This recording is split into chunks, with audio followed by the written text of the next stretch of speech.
Talking to the Dead, Chapter 11. In this particular chapter, we're working with what Kelly refers to as light beings or light energies. These particular energies are assisting with this chapter and the information that will come through as we're delving deeper into the minding, and how that correlates with the soul plan. As with all things we've covered so far, it is in fact the simple and subtle pointings that we step right over. For example,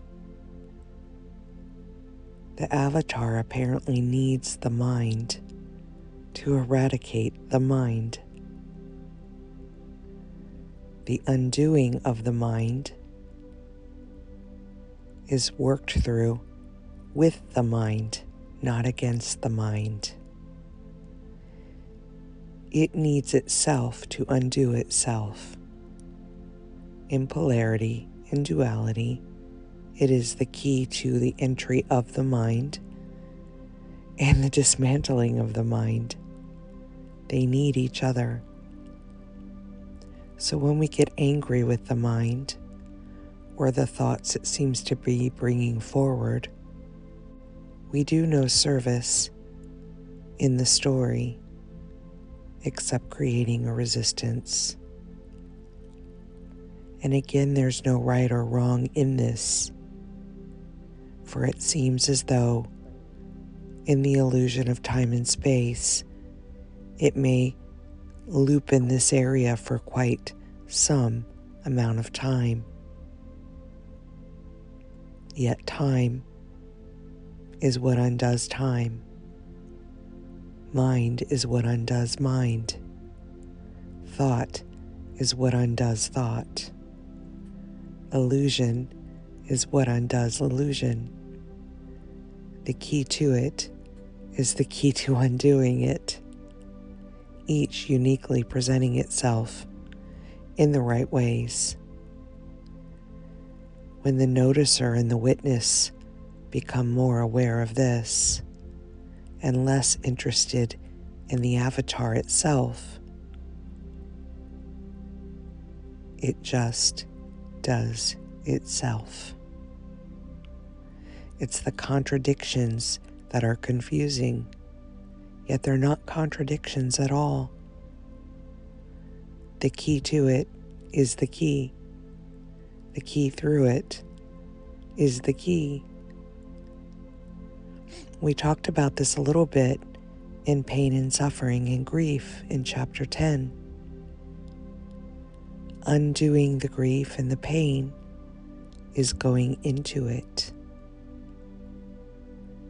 Undoing the delusions of the mind is also going into it.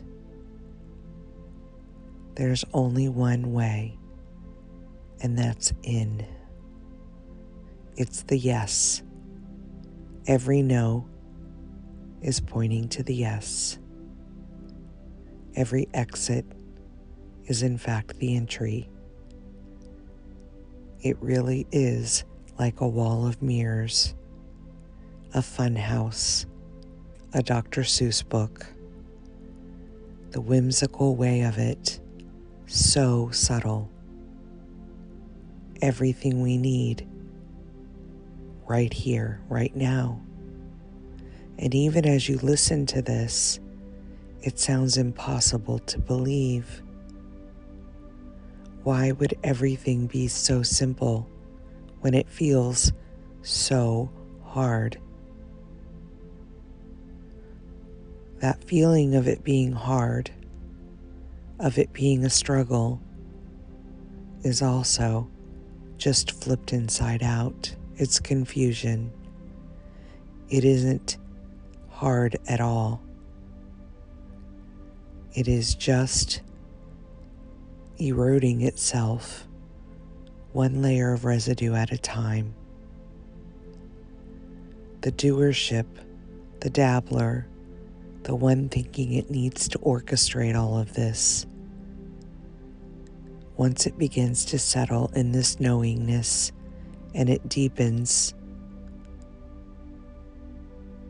there's an absolute peacefulness that reabsorbs itself into itself. The one apparently hearing this may think it needs to join in some journey to make it happen, some task to action, some desire to get there. Notice that. You don't need to do anything with it. Just notice it. Right now, as I'm recording this, there's a noticing of Milo being disrupted on the bed. His little furry body wiggling about, making noise with the blankets and sheets. The story of Kelly thinking, should I edit that out? Should I pause? Should I wait for him to settle? With his little puffs of air, his little sighs of annoyance that I'm speaking while he's napping. And just a perfection of all of it. Last night, as we listened to the replay of chapter 10 and heard some editing errors in the video, there was just laughter. What else could it be but perfection? All of it is part of it. All of it is celebrated. No rightness or wrongness, no need for perfection, no desire for it to be an absolute correct version of itself. This is never done, y'all. It's an eternal unraveling. The beauty of it is that it's infinite and boundless. And when I'm not immersed in rights and wrongs, goods and bads, sins and goodness, all of it is celebration, celebrating, lifting itself up to notice it was only ever pure unconditional love. The message from those assisting as light energies bring forward this message today. My dearest beloveds, here you are listening to this journey, thinking that you have somewhere to go, thinking there is something to aspire to, thinking there is some direction to reach or destination to get to. We assure you that is not the case and never has been. Breathe for a moment with us here as you listen to this and notice the beautiful things around you that seem to be unique in your own experience. The room you're apparently sitting in, holding you. The environment you seem to be engaged with, challenging you.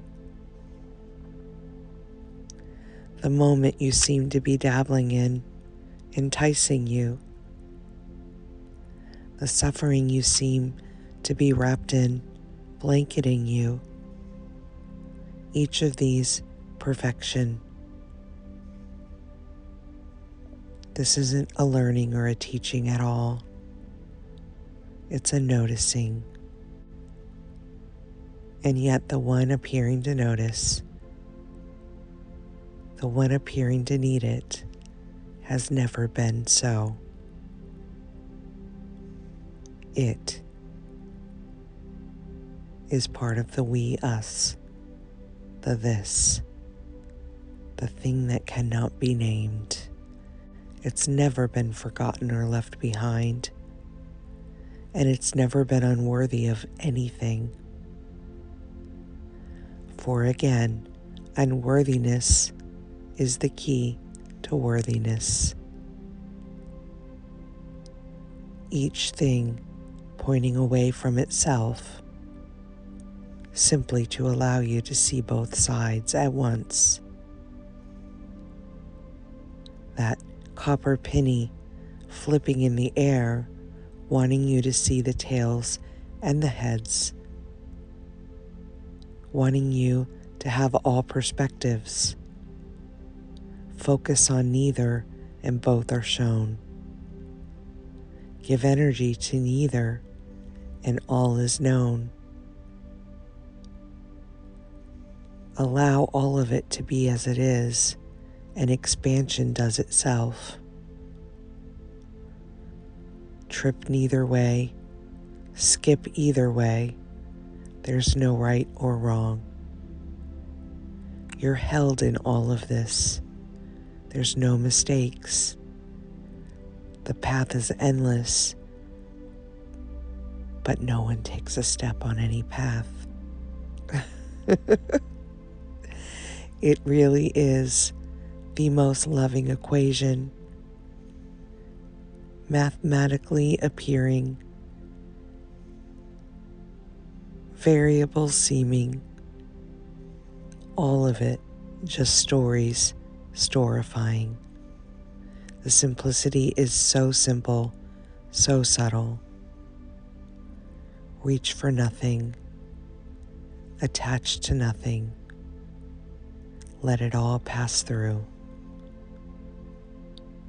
We'll give an example here to make this a little more direct in the story of you.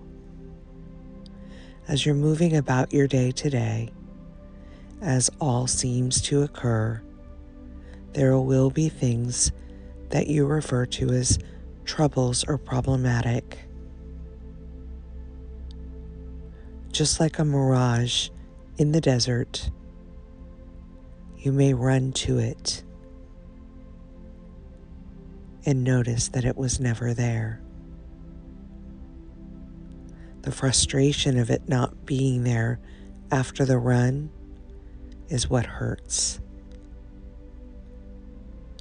The frustration of thinking it was there, planning for it, perhaps even finishing the last drips of water in your container, expecting to get to that water, is where the suffering comes. It's not what is appearing, it's the reaction, attachment, and clinging to it.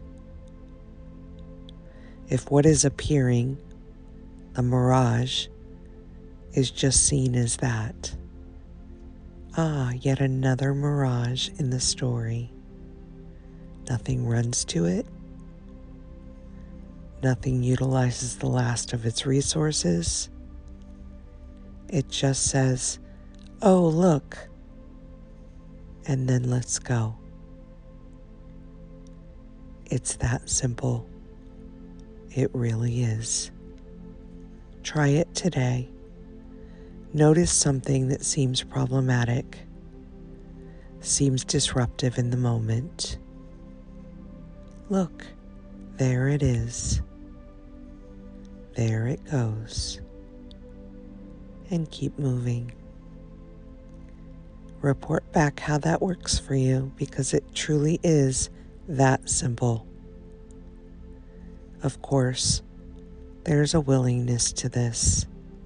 As with all things, a variable seems to be here.